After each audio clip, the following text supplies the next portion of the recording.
Hola, buenas noches. Son las 7 de la noche aquí, hora de España. Vamos a comenzar la segunda y última conferencia del ciclo. Eran tres, como ustedes saben, la primera no pudimos hacerla por razones de fuerza mayor. La segunda fue ayer, de Israel Ergón, y hoy tenemos a Alejandra Hurtado.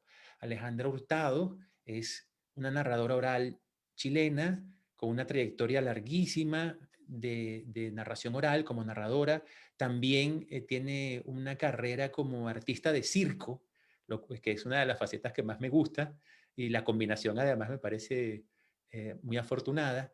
Ella también es actriz, es directora teatral, y la faceta que la trae a esta conferencia de hoy es su pasión por la docencia y su experiencia como profesora formando narradores orales. Hacer talleres para formar narradores orales. ¿A quién se le ocurre? Bueno, aquí tenemos la suerte de tenerla, y ella nos va a hablar desde su experiencia sobre la narración oral y sobre cómo, cómo afrontar el problema, entre comillas, de preparar un cuento para presentarlo al público y cuáles son los, esas, esos ítems, las variables que hay que tener en cuenta, ¿no? Cómo se construye. Entonces, pero yo no creo estar explicándolo muy bien. Vamos a aprovechar que precisamente está aquí Alejandra para que nos explique de qué va a hablar en su conferencia. Hola. Hola, gracias por invitarme. Y gracias por aceptar. Qué Me chévere. siento muy honrada de participar en este festival que adoro y que sigo hace tantos años, así que muchísimas gracias. Muy bien, cuéntanos, ¿de qué nos vas a hablar? Bueno, pensaba que podía ser interesante explicar la metodología que he construido en estos 30 años de oficio, que por supuesto parte desde la idea que hay muchísimas formas de contar un cuento. Pero ¿cómo hacemos que personas que a lo mejor no han tenido una formación artística, ¿no? Eh, puedan realmente hacer uso de su cuerpo y de su voz al narrar, sin transformarlo tampoco en un espectáculo teatral, sino que simplemente sacar los recursos que tiene cada uno, pero desde una figura como un laboratorio. Siempre digo cuando doy clases que no es que esté diciendo que de esta manera se cuentan los cuentos, sino que estoy proponiendo una metodología para poder navegar dentro de un laboratorio en donde vamos a vivir una experiencia en torno al cuento y que luego podrán tomar las decisiones que quieran, porque en Claro. realidad lo más interesante, y esto, eh, o sea, ¿quién más que tú me puede decir que uno encuentra su forma de contar cuentos? Sí, uno encuentra el narrador, la narradora que uno es o que va a ser. Es así. Pues esperemos que la conferencia que comienzas ahora sirva a las personas que están viéndola para también encontrar o reencontrar o eh, descubrir nuevas facetas del narrador y la narradora que son. El micrófono es tuyo y toda mi atención y la del público. Gracias, muchísimas gracias. Bueno, saludarles, estoy muy contenta de estar acá y contarles un poquito de esta metodología que desarrollé hace muchísimos años. Llevo 30 años eh, trabajando como narradora, y me gusta también explicar que mi metodología la he construido en base a mi experiencia, que sin lugar a dudas tiene que ver con las artes escénicas, porque yo no escribo cuentos, sino que yo me dedico, por una parte, a investigar cuentos de tradición oral, que es una de las cosas que más me interesan, y por otra parte, claro, contar cuentos de otros, pero yo no soy la que escribe los cuentos, ¿no? Sino que hago adaptaciones de esos cuentos, eh, que puedan ser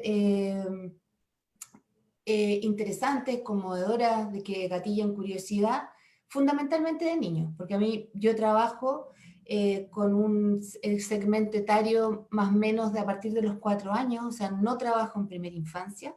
He estudiado durante muchísimos años el trabajo con primera infancia, dado que dirijo una escuela de cuentacuentos que es mucho más amplia que mis saberes, y eso me gusta mucho compartirlo con otras personas que tienen sus investigaciones particularmente, por ejemplo, en primera infancia o con el tema de inclusión, que son temas que son súper necesarios, pero que yo no soy una experta.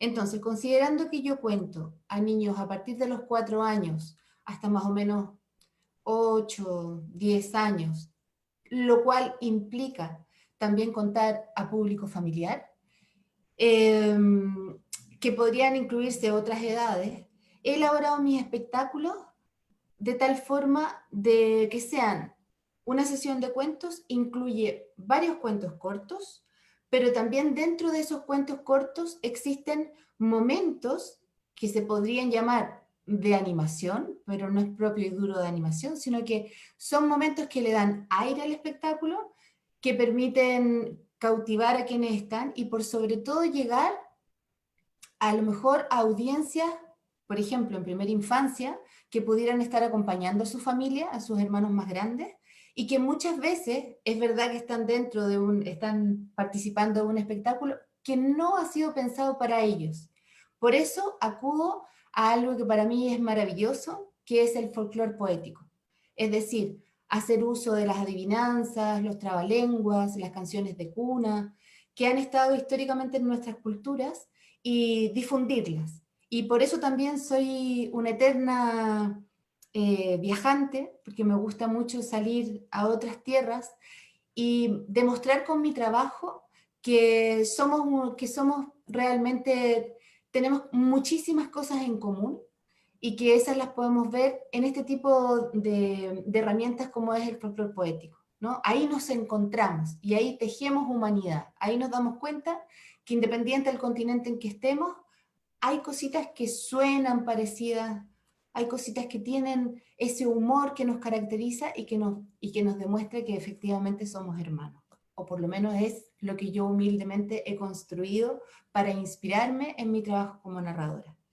Y decía también que en mi investigación, por supuesto que se ha centrado en lo que yo he hecho todos estos años, que estudié teatro, estudié danza, he trabajado muchísimo en circo, soy trapecista y clown, y estudié dirección teatral. Por lo mismo, cuando yo enseño mi metodología, es una metodología que está ligada a las artes escénicas y que por lo mismo hace que las personas que están experimentando esta metodología se muevan mucho, suenen mucho, pero no estoy diciendo que con ello desconozco o no aprecio el trabajo de la narración desde otra figura, desde la figura de, por ejemplo, sentarse a contar un cuento, utilizar ropa neutra, contar un cuento tal y como fue escrito por su autor, y me parece fantástico, pero mi decisión es trabajar, por lo menos hasta ahora, quién sabe más adelante,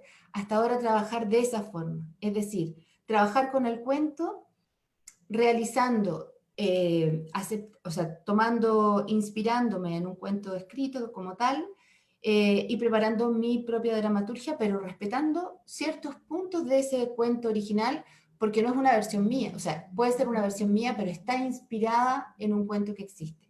Y esto también me gustaría recalcar, que a diferencia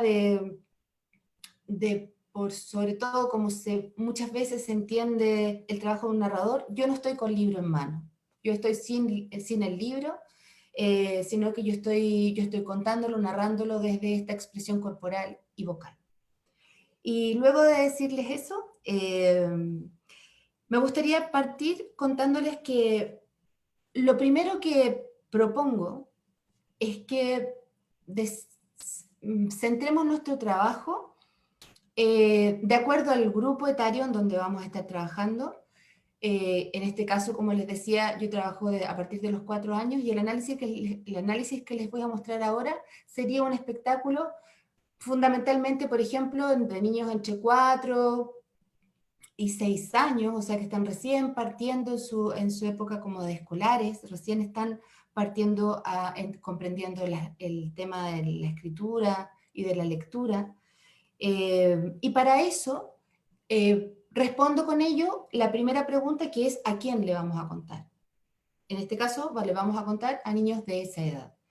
Es muy importante cuando nosotros hacemos este análisis de a quién le vamos a contar, porque nosotros, aunque nos encante contar cuentos, tenemos que tener claro que nosotros estamos contándole a otro, porque si no nos ponemos delante de un espejo y nos miramos y nos contamos a nosotros mismos, lo cual sería fantástico, es fantástico, pero nosotros vamos a estar expuestos ante un público que nos estará viendo. También, por supuesto, que no desconozco que mucha gente se ha preparado, por ejemplo, conmigo para contar cuentos y lo quiere hacer en su casa, para sus hijos, para sus nietos, y es fantástico, pero siempre vamos a preguntarnos a quién. O sea, ¿es apropiado el cuento que queremos contar para esa edad? Yo creo que cualquier cuento, si nosotros trabajamos realmente teniendo conciencia de a quién se lo vamos a contar, podemos hacer que esa dramaturgia sea de acorde a esa edad, ¿vale? Entonces, por una parte, el a quién le vamos a contar, el para qué, porque tenemos que tener una intención. Y esa intención, no estoy diciendo que sea una intención, digamos, de solamente educar para algo, sino que también podemos pensar que nosotros contamos cuentos para entregar belleza, para hacer que ese momento, mientras contamos, sea un momento de mucha alegría, donde recurramos mucho al humor. Y eso es algo que tenemos que pensarlo, porque los cuentos pueden ser tratados y elaborar estas dramaturgias de distintas maneras. Podemos contar la Caperucita Roja, ese clásico, pero de millones de versiones según el a quién se lo vamos a contar y para qué se lo vamos a contar. Y tratando también este tema, me gustaría decirles que uno tiene que tener como una decisión de cómo uno va a entregar su cuento, su narración, porque también hay cosas que uno va decidiendo. Por ejemplo, en el caso mío, yo jamás cuento las moralejas. No me gusta cerrar un cuento con una moraleja. Acepto que otras personas lo hagan, pero yo dentro de mi trabajo creo que lo más interesante es dejar ese espacio para una conversación posterior, que sesgar el cuento a una única decisión final me parece que es muy compleja. O sea, si por ejemplo digo que la Caperucita Roja, el leitmotiv de la Caperucita era simplemente enseñar que había una niñita que era muy desobediente, creo que podríamos dar para un diálogo más amplio, ¿saben? Y entonces ahí son cuando uno va tomando estas decisiones. Y por último, el cómo, en este caso, con la metodología de utilizar el cuerpo y la voz, digo que podríamos utilizar ciertas herramientas, que se las voy a mostrar ahora en mi exposición, y que permitirían que nosotros realmente jugáramos y exploráramos, por ejemplo, dentro de nuestro aparato vocal, cómo sonamos, cuáles son los matices de nuestra voz y en nuestro cuerpo, cuáles son nuestras posibilidades. Digo esto porque pienso que el contar no solamente se cuenta como es la comunicación. En general, no solamente comunicamos con la palabra, comunicamos con la mirada, comunicamos con las formas que adquiere nuestro cuerpo, comunicamos desde la velocidad que tenga nuestro relato, los silencios que son tan importantes, ¿no? Toda esta gama de posibilidades que tiene nuestra voz. Y por otra parte, podemos también provocar imágenes en quien nos está escuchando, por ejemplo, a través de los ruidos de las cosas, a través de las atmósferas sonoras. Y eso hace que nuestro relato avance, no solamente con palabras, sino que también yo puedo provocar estos sonidos o las onomatopeyas, que muchos pueden tener eso más cercano, y con eso hacer navegar a nuestra audiencia. Creo que es sumamente importante permitir esa, como yo lo llamo, democracia de la imaginación, y no explicar todo de todo de todo, sino que también dejar esos espacios abiertos, que se habla mucho en teatro, como dejar esas puertitas abiertas para permitir que el público sea quien construye ese final de escena. O sea, por ejemplo, si voy a contar el Patito Feo y a lo mejor sale la abuelita, a lo mejor yo no tengo que ponerme la cofia de la abuelita o lo que usted usa en la cabeza, ni unos anteojos, sino que simplemente por un movimiento corporal mío y por un cambio de voz, a lo mejor hablar más lento, puedo provocar ese imaginario.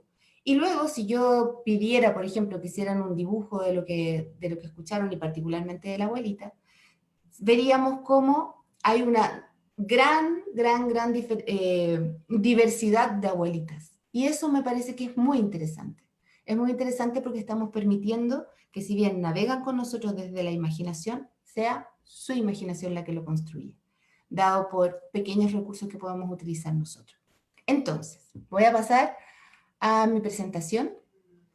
Entiendo que al final vamos a poder tener un espacio en que ustedes me hagan sus preguntas, sus comentarios, así que aquí tengo mi teléfono para no ver claramente cuánto me demoro. Entonces, aquí sí que necesito, ¿estoy compartiendo?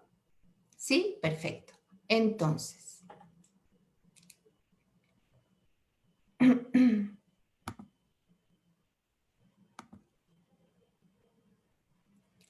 perfecto. Entonces, partimos a la 1, a las 2 y a las 3. Tenemos que, propongo hacer 4 preguntas, y estas preguntas tienen que ver con que nosotros habitualmente, si por ejemplo escuchamos un cuento, podemos perfectamente agarrar ese cuento y volver a contarlo, ¿no? Muchas veces nos pasa que a lo mejor una amiga, un amigo nos cuenta una historia y a nosotros nos parece tan interesante y provocadora que uno la puede tomar y llegar a su casa y contarla e incluso ponerle como mucho más colores y sabores porque uno se lo está imaginando y uno lo está viviendo, ¿no? Yo propongo que para el trabajo con un cuento, está bien que nosotros podemos haber leído el cuento, pero propongo que hagamos un trabajo de análisis para que así veamos, antes de empezar a repetirlo y ir ensayando cómo lo queremos contar, hacer nuestra propia partitura del cuento. ¿Qué es esta partitura? Es lo mismo que hace un director de orquesta, ¿no? Tiene aquí todo un trabajo hecho, ¿no? Con las notas musicales y qué sé yo, que puede seguir y que eso lo va guiando. Y yo digo, hagamos nuestra partitura para no aprendernos el cuento de memoria y poder ir navegando este cuento, ir viendo si realmente estamos utilizando los elementos que más o menos les he mencionado, o sea, cómo incorporamos recursos de nuestra voz y recursos de nuestro cuerpo para ir haciendo el levantamiento de esta narración que queremos presentar. Las 4 preguntas. ¿Cuáles son estas 4 preguntas?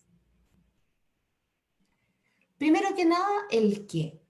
¿Qué es el qué de un cuento? Es el cuento. O sea, si por ejemplo elijo el patito feo, el qué es el patito feo, ¿no? Eh, Luego, el para qué es la intención que tenemos, ¿no? La intención que tenemos en nuestra versión de ese cuento. El para qué ya lo hemos visto, que tiene que ver con la audiencia. Y el cómo es lo que les explicaba, utilizando el cuerpo y la voz, confeccionando esta partitura escénica. ¿Para qué necesitamos para hacer esta partitura? Necesitamos primero identificar el inicio, el clímax y el final de un cuento, ¿sí? Eso es fundamental para tener lo que se llama el triángulo dramático. Y en el triángulo dramático, lo que suceda respondiendo a las preguntas anteriores, o sea, a quién le vamos a contar, por ejemplo, es cuando nosotros decidimos cómo lo vamos a hacer, ¿no? Si son niños efectivamente entre 4 y 6 años, sabemos que para construir sus imágenes no es tanto palabra a palabra lo que tenemos que hacer, sino que más bien el juego en el escenario, el juego con los sonidos, el juego con nuestro cuerpo, para no cansarlos y hacer que todo esté entrando por sus oídos, sino que sea todo este ser holístico que está adelante contando ese cuento. Y digo que lo vamos a hacer a través de 4 elementos, que son el narrador, ¿sí? Eso nos diferencia profundamente del teatro. Acá hay Hay una trama que se está dirigiendo por el narrador, o sea, y ahí vienen las palabras mágicas del inicio, había una vez, o hace mucho tiempo, lo que sea, va contando este narrador y va uniendo cada una de las unidades del cuento. Las atmósferas sonoras. ¿Qué son las atmósferas sonoras? Las atmósferas sonoras son, por ejemplo, los sonidos de un río, el sonido, por ejemplo, de un animal. O sea, por ejemplo, yo digo, era una noche de luna llena. Todo estaba tranquilo en el bosque de fantasía, cuando de pronto, a lo lejos, se escuchó.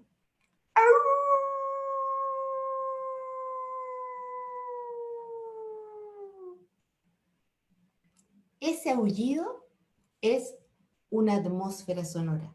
Si, por ejemplo, hiciéramos los ruiditos de, no sé, de una ciudad, los ruiditos de, por ejemplo, si vamos a contar algo más, a lo mejor de misterio, serán todos esos sonidos que pueden haber en una noche, a lo mejor aparece un búho. ¿Qué pasa cuando yo incorporo estos soniditos? Lo que sucede es que llamamos la atención, ¿sí? Llamamos la atención con todos los sentidos, y permitimos que se vayan imaginando lo que estamos haciendo. Ahora, ¿qué es importante cuando estamos haciendo este trabajo? Es permitir realmente que exista la posibilidad que nos sigan, porque si vamos rápido, rápido, rápido en la narración, es imposible que logren ir imaginándose cada parte y entren en este imaginario para poder ir navegando el cuento. Por eso, repito el ejemplo que les daba con el aullido. Digo, era una noche de luna llena. Todo estaba tranquilo en el bosque de fantasía, cuando de pronto, a lo lejos, se escuchó.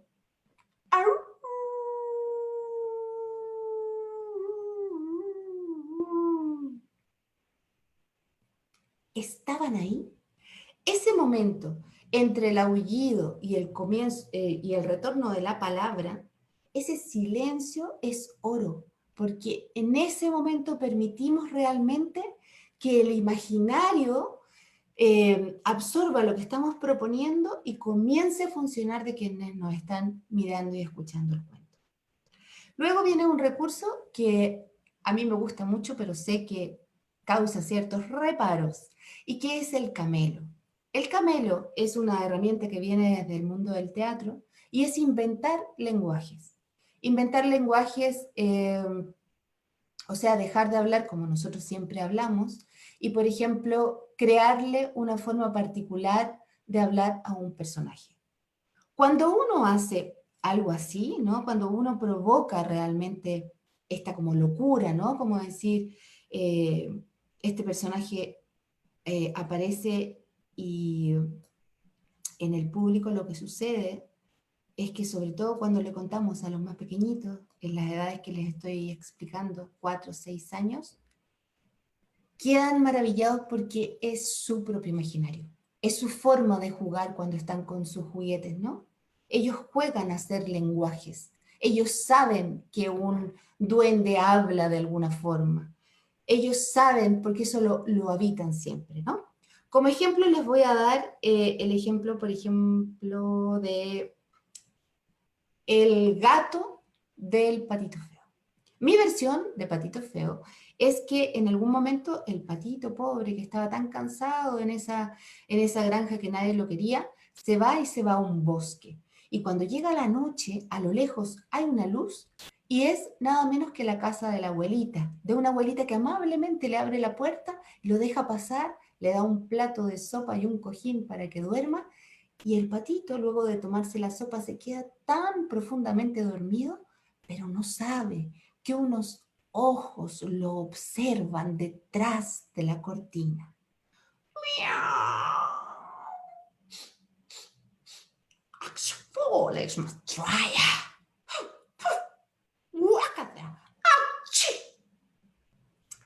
Ese momento en que yo hago ese gato,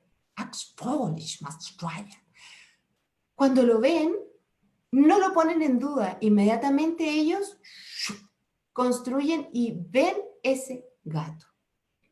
Si yo, por ejemplo, voy a contar, yo tengo un espectáculo que es de la medusa, el mito de este ser que tenía unas serpientes en la cabeza, ¿se acuerdan? Y que a todo ser que la miraba se transformaba en piedra. Vale.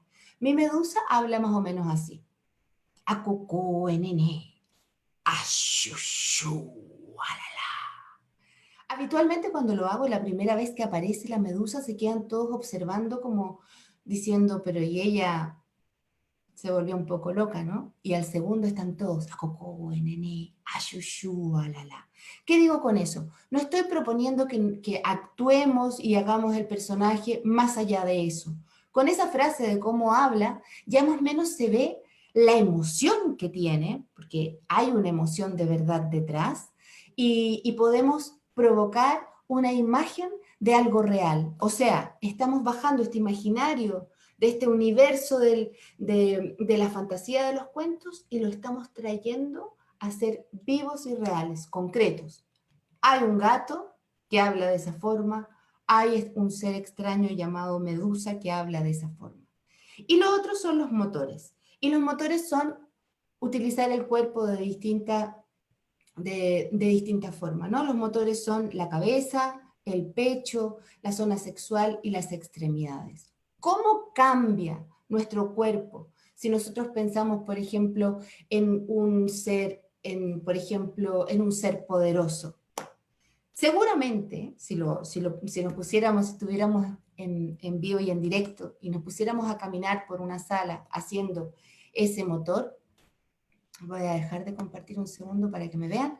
Dejamos si estuviéramos moviéndonos en una sala y yo les dijera, bueno, caminemos con este motor de cabeza. ¿Cómo cambiamos? No que la cabeza esté más adelante del cuerpo. Inmediatamente se nos ocurren imágenes. A lo mejor es un pájaro, a lo mejor es una jirafa, ¿no? Si es el pecho, ¿qué pasa si tenemos el pecho grande al futuro? Evidentemente es un personaje que tiene poder y la diferencia, un pecho cerradito, encorvado, será alguien que a lo mejor eh, no es tan poderoso, alguien que está sufriendo, o a lo mejor podría ser, ¿no? Como personaje tipo, ¿no? Como casi caricatura, a lo mejor podría ser efectivamente una anciana. Voy cambiando mi cuerpo. Y eso también le va dando como aire a mi propuesta al narrar. Vuelvo a insistir que estos son elementos que propongo como laboratorio. Es decir, no es que los cuentos se tengan que contar así, sino que propongo que, sobre todo si alguien no está construyendo su forma de contar, sería interesante que pudiera vivenciar el cómo mueve su cuerpo de distintas formas, el cómo hace sonar su aparato vocal de manera diferente y cómo dejamos de hacer como ese espacio de comodidad de que podemos decir, sí, yo cuento cuentos porque tengo una linda voz, me gusta hacerlo, siento que estoy generando, que me siguen mis hijos cuando le cuento, les encanta, por ejemplo, mis estudiantes en el aula, tenemos la hora del cuento y siempre me resulta así. Digo, vale, es perfecto, es tu forma de contar, pero ahora, en este breve instante que vamos a estar juntos, ¿podemos investigar? ¿Podemos dejar de poner a lo mejor esa voz del mismo tono y empezar a jugar? ¿Cuáles son tus tonos altos? ¿Cuáles son tus tonos bajos? ¿Cómo hablas ronco? ¿Cómo hablas lento? ¿Cómo haces realmente que tu voz se proyecte? ¿No? ¿Cómo haces los ruidos de las cosas sin necesidad? ¿Y cómo podemos dentro de un relato ir limpiando cosas que a lo mejor se pueden explicar a través del mundo sonoro? ¿Me siguen? Bueno, voy a continuar compartiendo la pantalla. Estábamos acá, espero que esté todo bien. Y luego de los motores, tenemos, a ver, ahí, ¿qué pasa con esto? Ahí está. Entonces, tenemos por una parte el narrador, que es quien cuenta la historia, las atmósferas sonoras, que son el conjunto de sonidos que caracterizan un ambiente, que ahí podrían estar también incluidas las onomatopeyas, que por si no lo saben son palabras que tienen sonidos que se asemejan a lo que significan. Por ejemplo, tic-tac, por ejemplo, el guau guau de un perro, el miau, ¿no? Vale. La construcción de los personajes a través del camelo, que es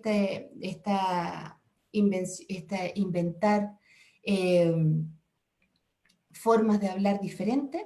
Y por último, también los motores corporales, que era lo que les estaba explicando, de cómo modificamos nuestro cuerpo al hacer algunos personajes, los que decidamos, ¿no? Vale. Entonces, esto lo voy a dejar para un momentito más. Entonces, lo que propongo con la partitura es que si tomamos un cuento, comenzáramos como me gusta la imagen como si tuviéramos una miga de pan y la empezáramos a frotar entre nuestras manos y caerían submiguitas pequeñitas, ¿cierto? Eso es lo mismo que yo digo con las unidades, si hablamos de una forma teórica, sería separar las unidades del cuento, para que les sea más claro, hacer como las escenas, cuáles son los grandes hitos del cuento. Y para eso les voy a poner el ejemplo, por ejemplo, valga la redundancia, del patito feo. Tenemos que el patito feo, primero les voy a contar mi versión de patito para que a partir de esa la puedan entender el análisis. Yo digo, rápidamente, así como viajando por el patito, digo, la historia del patito ocurre en una granja que hay una tormenta y los huevos se confunden. Mamá Pata no entiende por qué hay un huevo luego de la tormenta y que pasan los días que a diferencia de los otros se demora más en romperse y cuando por fin se rompe, sale un patito completamente distinto a los otros. Mala suerte del patito que en ese lugar nadie lo acepta, lo comienza a pasar muy, muy mal hasta que un día decide salir de la granja y se va a un bosque. Y cuando llega la noche en ese bosque, ve una luz y es la casa de una abuelita, que amablemente lo recibe, le da un plato de sopa, le presta un cojín para que duerma. Y cuando él está profundamente dormido, aparece un gato. Un gato que se lo quiere comer. Pero al ver lo que está, que no le parece que no le va a hacer bien, lo deja irse y lo manda al bosque que esta vez ya no solo está de noche, sino que ha caído el invierno y él se esconde dentro de un tronco hueco y pasa todo el invierno hasta llegar la primavera. Y cuando llega la primavera y despierta lleno de energía, se da cuenta de cuánta belleza lo rodea y comienza a seguir a las mariposas, llegando hasta un pequeño lago. En ese lago toma agua y mirando en el reflejo se da cuenta que en el cielo hay unas aves hermosas que nunca antes hubiera visto. Pero más aún al mirarse en el reflejo se da cuenta que él es exactamente igual a esas aves y que nunca fue un patito sino un cisne. Vale, lo contamos así, neutro, el cuento, ¿no? ¿Qué es lo que digo? Nos respondemos las preguntas. ¿El qué? El patito feo. ¿El para quién? Lo vamos a hacer para niños entre 4 y 6 años. ¿Y el cómo? Ya sabemos que tenemos que utilizar atmósferas sonoras, por supuesto el narrador, que tenemos que utilizar los motores y el camelo. Vale, entonces digo, tengo que separarlo en unidades. ¿Cómo se separa en unidades un cuento? Miren, las unidades son, por ejemplo, la tormenta, la confusión de huevos, el nacimiento del patito. ¿Se dan cuenta? Tomo la historia entera y empiezo a subdividirlo. Y empiezo a crear como estos pequeños títulos de cada escena, ¿no?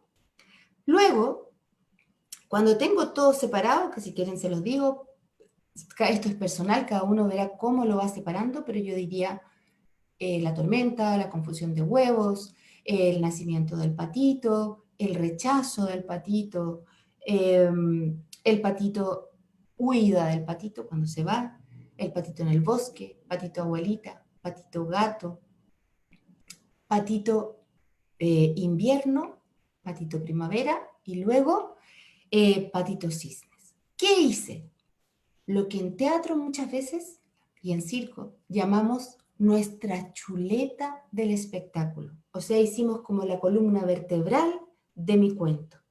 Luego pienso cuál es el inicio y el clímax y el final que tiene este cuento tal y como lo ha escrito Andersen. El clímax, ¿cuál es? Cuando la historia va en una línea y de pronto ¡chas! Cambia, ¿no? Como ese punto máximo. Entonces decimos, el inicio será la tormenta, cuando parte el cuento. El clímax será cuando el patito se va de la granja y el final será los cisnes. Todo lo que ocurra, miren, acá tenemos el triángulo, inicio, clímax y final. Todo lo que ocurra en las aristas de mi cuento van en servicio de ese público que yo he elegido y en esa misión que yo quiero, qué es lo que decidió como mi intención principal de ese cuento. Porque nosotros podríamos decir que podemos contar el patito feo para ejemplificar la obra de Andersen, sin duda, para explicar el bullying o la convivencia dentro del aula, por ejemplo, o entre los seres humanos. Podríamos contarlo para enseñar los animales de una granja. Claro que sí, por supuesto. Ahora, ¿qué es lo que varía? La intensidad con que yo voy a provocar, por ejemplo, si yo voy a explicar lo del bullying, seguramente nuestro foco estará en mostrar en nuestro relato que el patito lo pasaba muy, pero muy mal porque nadie lo aceptaba como era. Si yo quiero, mi intención de contar este cuento tiene que ver con ejemplificar los animales de la granja, a lo mejor lo profundo del cuento, efectivamente el patito se sentía muy mal, pero nosotros, si pensamos en un dimmer, ¿no?, de intensidad de luz, no va a ser tanto con el tema psicológico del patito, que sí que lo vamos a decir, que lo pasaba mal y tal, pero más estará mucho más leve eso y daremos más cuerpo a contar cómo eran estos animales, cuál es la diferencia entre una vaca y la diferencia entre, por ejemplo, una oveja, en fin, ¿no? Como ir presentando estos personajes y nos detendremos más ahí, contando claro todo lo demás, pero eso será uno de los focos principales. Cuando nosotros hacemos esta chuleta en que separamos en unidades, nosotros tenemos que ver dónde sería interesante por el público que tenemos poner en alguna de estas unidades dónde pondremos los sonidos, dónde pondremos los motores corporales para hacer un personaje, dónde pondremos el camelo. Y desde esa figura que todavía está siendo absolutamente teórica, porque yo no lo he probado, tenerlo ahí escrito y empezar a jugar con el cuento. A jugar una y otra vez a ver si nos funciona, si se nos ocurre otra cosa, si a lo mejor los sonidos los podemos incorporar, los podemos completar a lo mejor con algún instrumento de percusión, no necesariamente que nosotros seamos músicos, pero cómo vamos decorando el cuento, ¿no? Cómo le vamos dando vida a través de estos elementos que son el cuerpo y la voz. A grandes rasgos, mi propuesta es que con estos elementos nosotros podríamos vivenciar una forma diferente de contar el cuento y luego de hacerlo un par de veces, por eso es muy interesante, pero muy interesante la experiencia, el hacer una y otra vez, el contar una y otra vez un cuento. Y a mí muchas veces me preguntan y por ejemplo, me dicen, pero ese cuento, ¿hace cuánto tiempo cuentas ese cuento? Por ejemplo, tengo un cuento que se llama Lulú, que es un cuento que me ha acompañado estos 30 años. Y créanme que como está vivo el relato, como está viva la puesta en escena, cada vez que lo cuento, lo vivencio de una manera, si bien ocurren más o menos las mismas cosas, pero como tengo en cuenta a mi público y pasan cosas que pueden ser desde la improvisación en un pequeño margen, voy descubriendo cosas nuevas y me voy reenamorando de ese cuento. Esa es mi forma. Creo que es sumamente importante, si preparamos un cuento a través de esta metodología, por lo menos contarlo unas 5 veces a distintos públicos para ver qué sucede y qué descubro. Luego de esto, creo que uno decide si le es cómodo, no le es cómodo, y podrá estar con otras, ver, por supuesto, otras metodologías, estudiar con otras personas que se dedican a la investigación y complementar su propia forma. Porque lo más importante es ver en el escenario o el escenario desde todas sus figuras, que también lo voy a hablar ahora en este momento, que me quedan 3 minutos, que uno lo pase bien. Uno tiene que estar absolutamente encantado de lo que está contando, porque así es como se transmite, cómo se viven las imágenes. Uno no puede estar contando algo que se siente incómodo, que no le gusta, porque tenemos que buscar ante todo ese placer por contar, ese placer por llevar, por ejemplo, a los niños y las niñas a la niñez, al mundo de la lectura. Es así como yo veo este oficio. Por último, contarles que hay muchas formas de contar, hay muchas herramientas, podemos contar con los susurradores, que son estos elementos como un tubo que contamos al oído, uno a uno, relatos muy cortitos, elementos del folclore poético, o podemos contar debajo de un paraguas, que llamamos estos pequeños universos portátiles, que contamos con un paraguas y ese es nuestro escenario, y también nuestra tribuna, ¿no? Ahí es donde nosotros situamos a nuestro público. Podemos contar de manera frontal con un público, podemos con un público delante, podemos también utilizar el kamishibai, que es sumamente interesante, y si no lo conocen, por favor, busquen qué es un kamishibai, que es algo maravilloso. Podemos contar a través de los cuentos de cordel. En fin, hay tantas, tantas y tantas miles de formas que podemos nosotros mismos investigar, podemos crear, podemos rearmar. Y yo creo que lo más interesante de todo esto es que todos y cada uno de los seres humanos tenemos muchísimo que contar y la forma de cómo lo contamos corresponde a la forma de nosotros mismos. Que podemos tener estas posibilidades como por ejemplo de tomar un taller a lo mejor con una persona como yo, que tengo una escuela, en fin, pero ese es un momento dentro de toda esta larga vida y que uno podrá finalmente decidir qué es lo que más me gusta, qué es lo que quiero investigar, por dónde me quiero ir, si realmente lo que me interesa en mayor medida es contar con un libro en mano, fantástico, si lo que yo quiero es difundir la tradición oral, maravilloso, pero tenemos que buscar nuestros intereses, lo que nosotros queremos decir y aportar en este mundo. Así es que con ello, abro por favor todas las preguntas que tengan, que encantada se las respondo. Ah, muy bien, Alejandra. Muchísimas gracias. Ha estado muy interesante tu conferencia. Yo tenía muchas ganas también de ver clases contigo, de ser tu alumno. Así que ahorita acabo de serlo virtualmente. Fíjate por dónde. No he podido yo ir a un curso tuyo, pero me las arreglé para que vinieras tú al festival y dieras la clase aquí y yo pudiera verla. Mm. Muchas gracias, Rubén. Me encantaría saber también si te resuena algo de lo que he dicho, porque ¿qué te sucede a ti con el mundo sonoro? ¿Qué te sucede a ti? Que yo sé que tú lo explotas muchísimo y me encanta tu forma, ¿no? De jugar con los ruiditos, las palabras, los instrumentos. Maravilloso. Sí, bueno, es así. Yo diría que la narración oral es el arte que es y uno puede aproximarse a él por distintas vías, pero la narración oral es la narración oral. Entonces, lo que tú llamas un ambiente sonoro, otros estudiosos pues lo llamarán simplemente los sonidos que acompañan, otros hablan más de imágenes sonoras, ¿no? Otros simplemente piensan que los sonidos son un complemento a lo que es la narración porque el énfasis está puesto en la palabra, pero creo que básicamente, aunque unos pongamos el acento más en un aspecto o en otro, estamos sabiendo que estos son elementos fundamentales a la hora de narrar, ¿no? Ujú. Mira, hay unos comentarios que están haciendo aquí. Melocotón dice, maravillosa conferencia, gracias Alejandra y Mundemots.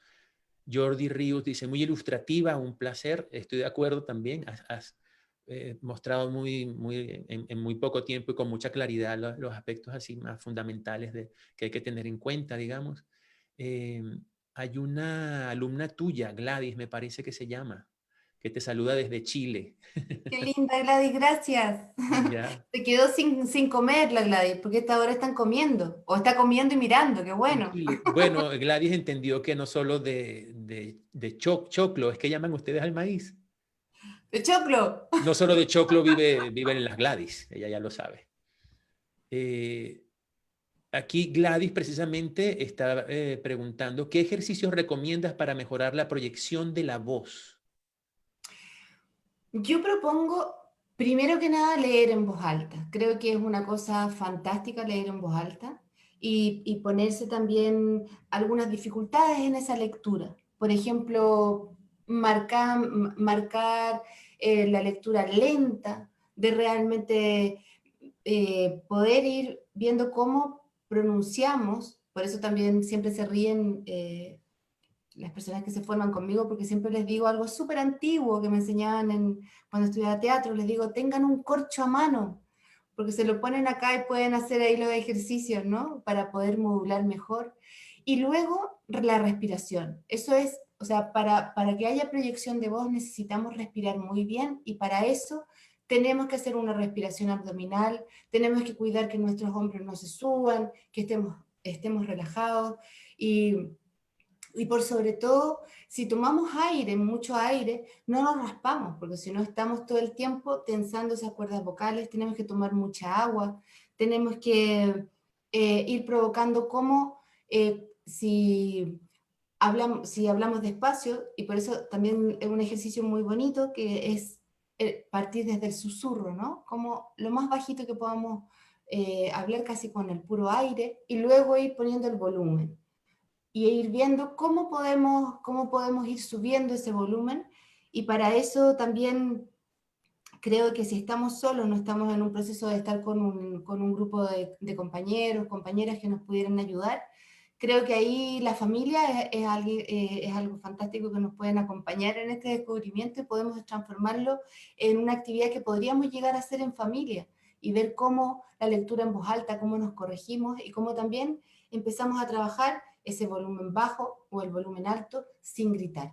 Creo que es muy importante también erradicar esa figura como de que necesitamos que nuestra audiencia grite, ¿no? Que cuando están gritando lo están pasando súper bien. Es como cuando llega alguien a contar y dice, pero ¿cómo están? Bien, pero no se escucha bien, bien, y todos gritan y uno dice, ya, ¿y ahora cómo hacemos para bajar esa energía y que se conecten con el cuento que quiero contar? Porque si a cualquiera se pone a gritar, después uno tiene ganas de seguir bailando, yo creo. Entonces propongo todo lo contrario, ¿no? Propongo cómo nosotros bajamos y creamos un momento de intimidad a través de los cuentos.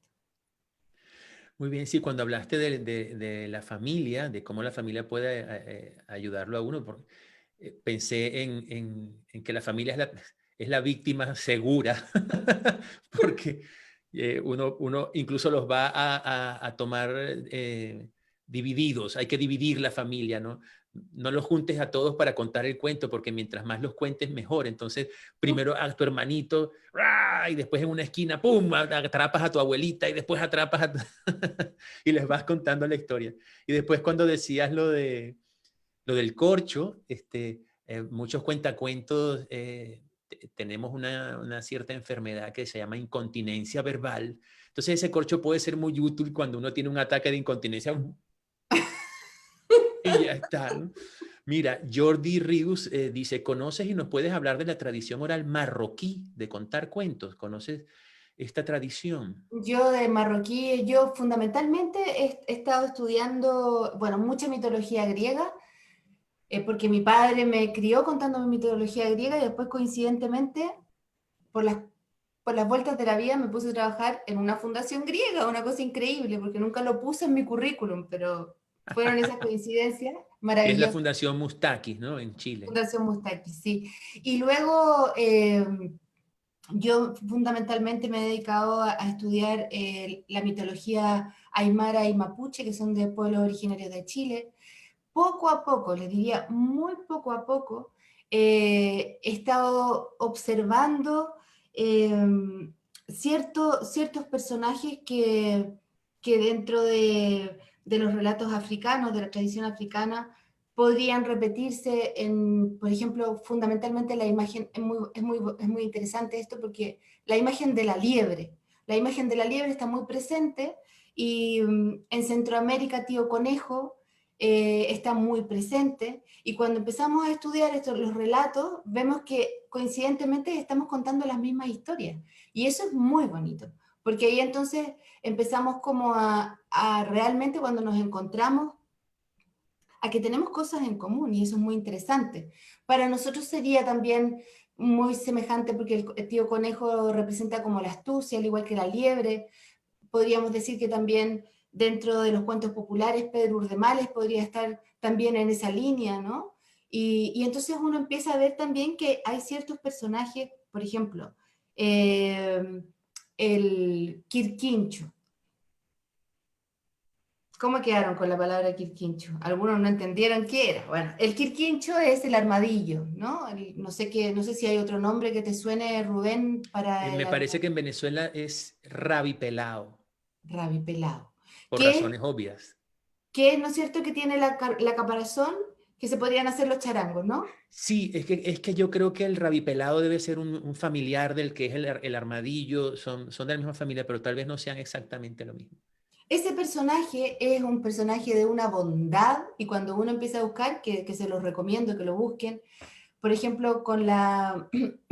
El pueblo aymara lo conoce como tatú y se escribe tal cual, T-A-T-U, tatú. Cuando uno comienza a investigar los cuentos del tatú, se da cuenta que siempre, siempre el quirquincho para mí, el armadillo para otros, eh, simboliza esa bondad tan grande, tan grande, tan grande, que siempre el pobre o lo hacen leso, pero él como que bueno, porque es tan bueno que en realidad como que tiene una bondad que ya lo supera. Entonces, es lindo también empezar a darse cuenta qué simbolizan los animales en distintas culturas y cómo también eso lo podemos, no sé si comparar la palabra, pero poner ahí como en pie para ver otras culturas y ver si a lo mejor también están presentes o a lo mejor otro animal, otro personaje lo pudiera suplir, pero eso es muy interesante.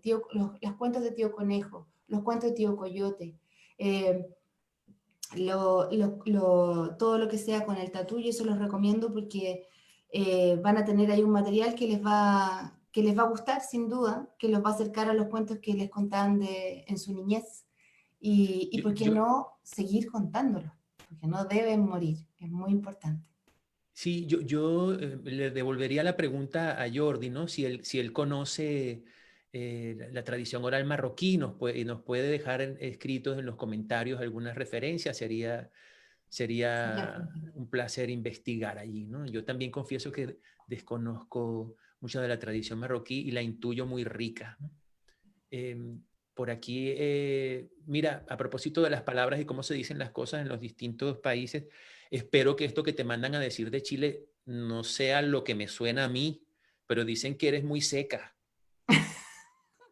Yo te veo más bien tan cercana y tan dulce, pero desde allá te mandan a decir eso. Bueno, en Chile, pero son generaciones más jóvenes, Rubén, porque Ah, yo lo de seco a mí me pone un poco mal. Eso de ay, seco no, no. pero Pero sabes que están queriendo decir algo bueno. En Chile es súper bueno. Las Ya, ya. generaciones más jóvenes, el seco es como decir que eres un grosso, un bacán, que como que de mucho cariño. Así que muchas gracias por mandarme a decir que soy una seca, pero nunca de mí saldrán esas palabras. Muy Gracias, bien. muchas gracias. Muy bien. Aquí dice Carmen Molina, qué bonitos los nombres. Creo que se refiere a los nombres de los animalitos. Bueno, yo creo, Alejandra, que podríamos llegar hasta aquí. Hay una cosa con este nuevo Facebook que veo que hay 17 comentarios y aquí me parecen solamente 4 y no tengo manera de ver los otros 17. Cuando terminemos la transmisión aparecerán y bueno, ahí ya tendremos oportunidad también de ir contestando, ¿no? Alejandra. Pero ahorita mismo, yo no sé por qué no me los aparece aquí, ni tengo manera de seguir investigando. Yo te agradezco muchísimo una vez más tu generosidad en compartir tu experiencia y tu visión del oficio. Agradezco a las personas que han estado atentas, observando y escuchándote y preguntando y aprendiendo. Y invitar, el festival todavía continúa, el Festival Moon de Mots termina el sábado, pero de aquí al sábado hay un montón de actividades. Mañana solamente hay 7 entre funciones para adultos, funciones para niños, funciones en gallego. Y el sábado, en lo que concierne al Centro de Interés en la Narración Oral, que organiza esta serie de conferencias desde la Biblioteca Vila de Gracia, el sábado tenemos un taller muy interesante que dicta la Petita Compañía y que es, yo no pienso perdérmelo, sobre cuentos de faldas y estos juegos que, bueno, yo nunca tuve bebés, tú tienes hijos, Alejandra, yo nunca tuve hijos y no sé qué hace uno con un hijo encima y cómo le cuentas un cuento, pues de eso va el taller y tengo mucha curiosidad. Están todos invitados. También quedará grabado como esta conferencia en el perfil de Mundemorts en Facebook. Bueno, un beso, Alejandra, muchas gracias, gracias a todos. Hasta la próxima. Muchas gracias a todos. Yo les puedo contar que he participado contando cuentos estos días. Gracias a este maravilloso festival he tenido la suerte de volver a actuar frente a un público, que es algo que sin duda que extrañaba muchísimo. Ha sido muy bonito. El esfuerzo que hace Rubén y todo su equipo es algo que realmente me conmueve mucho. Los admiro mucho y soy parte de esta familia y cuando me necesiten aquí estaré. Y agradecerles a todos y cada uno de los que se han conectado. Lo que necesiten también pueden escribirnos, ya seguramente que saben las redes sociales que tenemos como Escuela Cuentacuentos en Chile, en fin. Pero agradecida también de todos los que han escrito de Chile, muchas gracias, siempre me acompañan. Y un besito. Y como es habitual, me gustaría cerrar de la forma que siempre cierro mis espacios. ¿Puedo hacerlo? ¿Sí? Sí, antes dame un segundo, porque hay una aclaratoria que tengo que hacer. Dije cuentos de faldas, como si los padres necesitáramos ponernos faldas para poder contar. Y no, me corrigen por allí que no son cuentos de faldas, son cuentos de regazo, de regazo. Entonces, un padre puede en su regazo contar a un niño y una madre también. Muy bien, entonces despide, por favor, que ya sé cuál es esa Bueno, manera y me gusta. como es habitual, si me quieren acompañar, les pido que por favor pongan una mano adelante y otra mano hacia el cielo y que nos acordemos que no estamos solos.